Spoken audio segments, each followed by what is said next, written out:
Hey, this is Alex here. In this video, I will recap one of the thriller films from 2013 titled Vendetta. So without further ado, let's get started. An officer is listening to an old message from a woman who sounds like his mother, who is expecting to see him soon and hopes he reaches home safely. The man appears to be in great distress while he's going back home. Once he reaches home, he listens to another voicemail from his friend, Griffin, who consoles him and feels sorry about the loss. It is suggested that some tragedy has occurred, and Jimmy is in great distress due to it. Later on, Jimmy goes to a bar. He then inquires to the owners, Debs and Terry, if they know anything about the incident. Terry denies having any information, so Jimmy claims that Terry lives only 50 yards away from Jimmy's parents' house, enough for him to hear their screams. Terry seems displeased about it, and asks Jimmy to leave if he is here to cause some trouble. Depressed and furious at what is happening, Jimmy grabs Terry by his collar, and fights with a stranger. Debs then stops him and asks Terry to tell him what he knows. Terry finally informs Jimmy about calling the fire service that night, and he reveals that he saw 4 of the gang members. They broke into the house, and he heard the scream of Jimmy's dad, but only watched from the window because he was scared to intervene. The events so far are adding up, and later we see Jimmy in the burnt garage at the house where supposedly his parents were killed. He looks around and reminisces about his mom and dad from an old photo he found in the room. We are then transported back to a few days ago, in the same house when Jimmy's parents are alive. Jimmy's mom asks his dad, George, to mow the lawn since he is coming back, and she wants the place to look clean. Both of them can't wait for Jimmy to get home, and his dad agrees to mow the lawn when the dad gets back home later. On the other side of the story, 4 gang members are snorting illegal substances in the car while they wait for their next target. One of them assures them that their next target goes on the money run every day. Then we see a girl leaving the building to deposit money in the bank. The gangsters get alert and put on their rabbit masks, and follow the girl's car. The gangsters eventually intercept the girl at the end of the road, and drag her out of her car. One of the gang members searches the car for the money, but can't find it. And all of a sudden, Jimmy's father George, who happens to be driving by, stops at the scene immediately. The goons ask George to leave, and one of them hits him with a baseball bat. But George manages to punch him, and smash his head open. Then he faces the rest of them, and asks them to leave. One of the members is pointing a knife towards George to warn him, but they eventually flee the scene as they hear the police siren. Soon the police arrive at the scene. In his statement, George tells the police he just wanted to stop him and had no intentions to kill him. Chief Inspector Holland sarcastically says you should have thought that before swinging the baseball bat. He proceeds to arrest George on suspicion of manslaughter. Later that day, the remaining 3 thugs approach their boss, Warren, and inform him how the theft didn't go as planned. When Warren asks about his brother, he is shocked to learn about his death.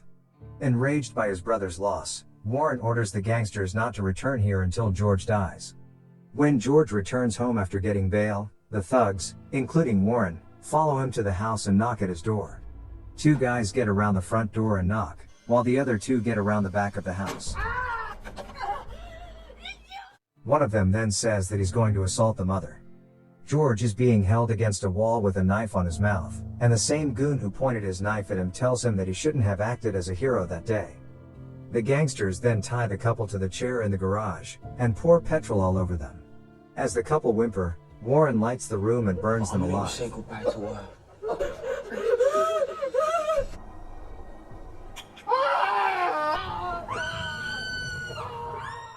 The scene then cuts to the present day, where Jimmy is standing in the same burnt garage. His police friend, Griffin, shows up and informs Jimmy that one of the neighbors saw a black BMW speeding around 11 on the same night, but they never got a chance to read the number plate. Griff thinks there is a high chance that the gang involved in a conflict with George has murdered him, but the police have no proof against them. After instructing Griff to send him the CCTV footage of the theft, Jimmy leaves the garage with tears in his eyes. The following morning, Jimmy pays respect to the grave of his parents. As he is in the church, his wife, Morgan, shows up. Here we learn that Morgan and Jimmy were on the verge of divorce before this tragedy.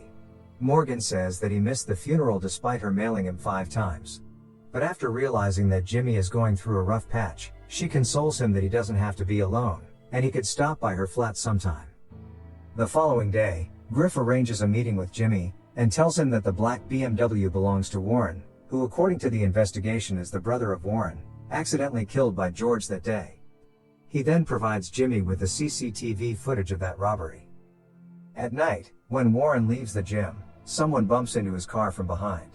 He gets out of his car, only to find Jimmy waiting inside the car behind, and starts badmouthing the wrong guy. What the fuck? Jimmy, belonging to Special Ops, takes little to no time to overwhelm Warren and knocks him out. When Warren wakes up afterwards, he finds himself tied to the front seat, with Jimmy spilling the petrol all over his car. Jimmy reminds him about the couple he murdered 2 weeks ago, and Warren explodes in anger, claiming he did the right thing. Instead of repenting for what he did, he explains to Jimmy how he sexually assaulted Jimmy's mother that night. While controlling his emotions, Jimmy asks the bad guy to name his gang members, and he'll let him go in return. So you take that, take that. Once Warren writes down the names, Jimmy lights a cigarette. Let me go!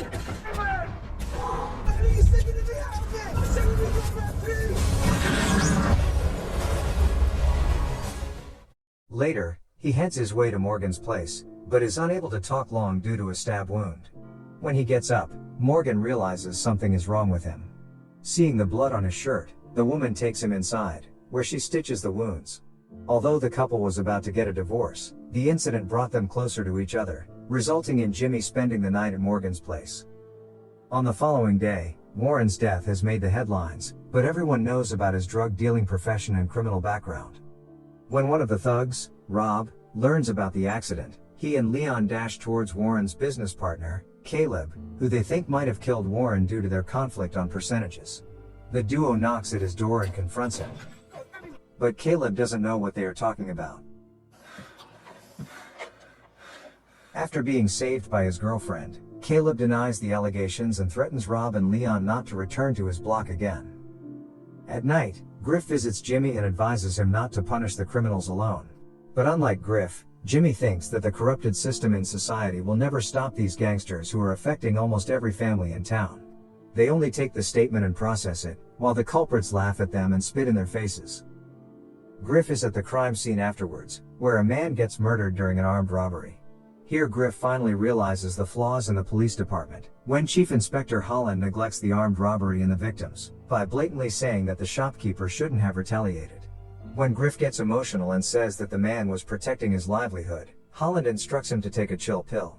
According to Holland, the man's wife will claim the insurance, get a huge payout, and everyone will be happy. Meanwhile, Jimmy keeps the hunt going, and moves on to the next member of the gang, Ryan.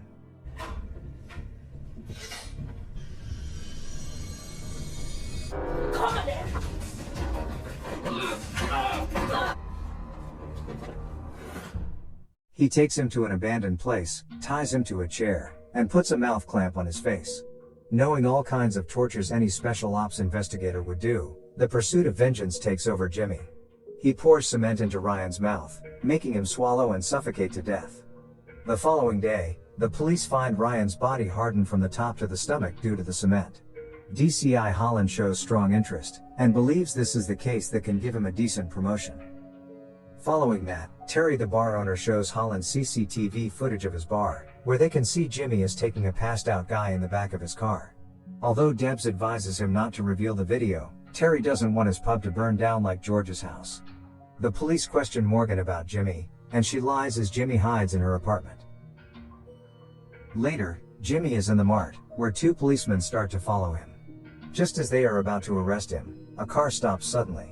Two well-built men get out and assault the officers, allowing Jimmy to escape with them. At this point, Jimmy is surprised to see Colonel H getting out of that car. Since Jimmy is a valuable asset to the special ops, the colonel himself comes to take him back. He gives Jimmy 48 hours more to clean his shit, implying to get over with the remaining gang members, after which he has to return to his job. On the other hand, Griff approaches his colleague, Joe, the SWAT leader, and tells him that this case shouldn't be taken seriously. Suspecting something fishy, Joe inquires if Griff knows the killer. Griff then tells the truth that he is a friend of Jimmy whose parents were brutally killed. As Joe still thinks that Jimmy is out of control, Griff says that Holland is no different, and that he is only taking this case seriously to become a superintendent, which will probably ruin the department with his corruption and negligence. Back to Jimmy, He goes about his revenge as he knows he has the backing of the army and he cannot get caught. While Leon is sitting in the strip club, he receives an envelope with the dead Ryan's picture in it. Suspecting danger, the thug escapes the club and runs until he gets knocked down by Jimmy. After regaining consciousness, Leon finds himself confined to the ground, with his lower body chained to the gate and his upper body to the car. Leon has no idea why he is being tortured, which infuriates Jimmy even more. As a result, Jimmy shows no mercy. He gets in the car and races it at full speed, leaving his body in two pieces.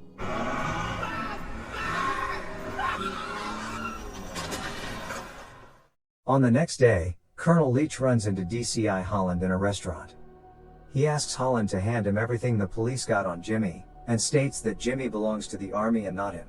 Hearing this, Holland refuses that if the colonel takes the law into his hands, he belongs in jail. Colonel Leach then goes on to explain Jimmy's courage by recalling an event from 2009. He states that the army found the terrorist who planned a major attack on the British mainland, but the terrorist refused to disclose any information about it. However, it only took Jimmy 10 minutes with the terrorist alone to make him spit his guts. He says that people like Jimmy do not fear death, they welcome him. Lastly, he warns that Jimmy will finish up on these guys and vanish into thin air. DCI Holland accepts the challenge, and declares to find Jimmy. Colonel leaves by warning Holland that if he ever lays a finger on Jimmy, he will come down so hard on Holland. On the next scene, we see that the police superintendent and commissioner of police meet the army chief on short notice. The army chief gets straight to the point and says Jimmy, the subject of the ongoing investigation, should not be taken into custody under any circumstance.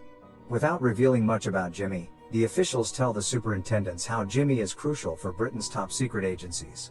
The army hierarchy asked the higher-ups in the police to report directly on the development of this investigation.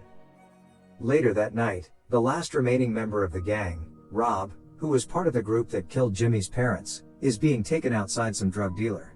Jimmy makes him knock on the door, and uses him as a shield, although Rob flees from the scene later.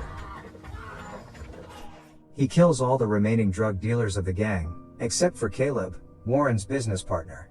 Jimmy ties him to the chair, and stirs some chemicals together in a bucket, which is the same chemicals the dealers use to prepare the drugs. Jimmy then proceeds to dissolve all the cash in the bucket, before eventually pouring the chemical over the guy's head and melting him alive. Meanwhile, DCI Holland realizes that Constable Griffin has been providing intel to Jimmy from the beginning, so he asks him who's next on Jimmy's radar. However, Griffin refuses to tell him, and asks to stay out of Jimmy's way, but Holland seems unreluctant to find Jimmy, and goes against the order of his superintendent. He then tracks down the last gang member in the hospital who fled the scene last night. The limping guy is in Jimmy's apartment looking at some letters in the next scene. Sometime later, Jimmy chases him down, and makes him drive near the seaport.